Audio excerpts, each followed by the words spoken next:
হ্যাঁ ভাই। তো পরীক্ষা শেষ হয়েছে তোমাকে? হ্যাঁ পরীক্ষা শেষ হয়েছে।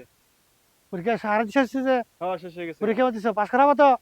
আলহামদুলিল্লাহ ভালো পরীক্ষা দিছি, পাস হবো, অবশ্যই আসবো, পাস হইলে কামাবো। তুই ভালো কি পাস করা? তোমরা খালি ঘুরতে দেখছি আর কি পাস করা? আমি সাথে আর নাকি? আমি যাতে ঘুরে গিয়া আমি কি জায়গার মধ্যে কাজ করছি। ওর দাঁত খুঁজে কেরা হে? এর জন্য ওই পাড়ার এটা ভাইজুল্লাহ? ওই পাড়া। হ কাকা ভালো আছেন? আছি ভালোই। দাঁত খুঁজে মনে হয় যে গরু মাংস দিয়ে খাইলাম মনে হয়। হ কাকা, পোলাও গরু গোস্ত রান্না করতে তো খাইলাম। পোলাও গরু রাখছো? হ।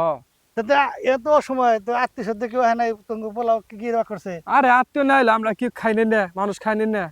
তোরা পোলাও খাস সব সময়? হ, সবসময় আমরা এগুলোই খাই।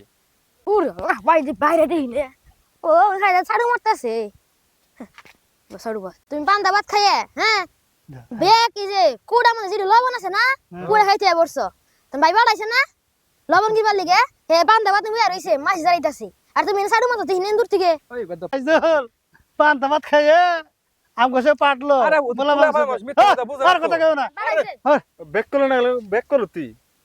যে খায় হলো খাইলে পান্তা ভাত আর যাইছো এর মাংস মাছ দেশে মেলা আছে। দাদারা বলে বাকুস। ও দাদারাই আছে খাইয়ে একটা গল্প দে একটা। দাদারা বলে বাকুস। যা দিগা যা, তারপর এই কি হলো? ভালো। তুই খাও তোর একটা থাবরে তোর থাবাত ঘুরে হেলাম দিরে। কার সামনে কি কোন আছে জানিস না? আর চিনি না কাকা না আমার আংবারতে কি খাইছি না খাইছি তোর মাসে কাছে তোর কই জানাকবো না, তোর জানাকবো। জানি কি গদ্দা জানি ফুলা যা। আর তোর বাইতে তোর ভাত খাওয়া বন্ধ। ভাত খাবো না দেশ যা আজকে তোর রাত তোর দেই দিয়েছে খবর।